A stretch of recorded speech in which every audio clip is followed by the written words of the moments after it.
আমরা অদৃষ্টের দোষ দেই, আমাদের অদৃষ্ট খারাপ। আমাদের অদৃষ্ট কে খারাপ করেছে?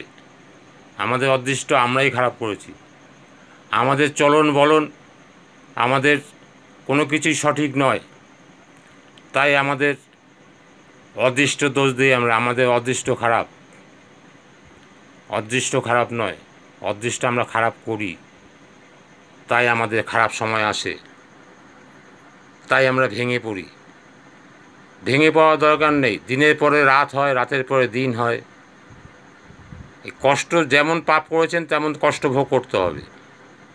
আবার সেই কষ্ট ভোগ হয়ে যাওয়ার পরে আবার সুদিন আসবে, সেই জন্য আপনাকে অপেক্ষা করতে হবে।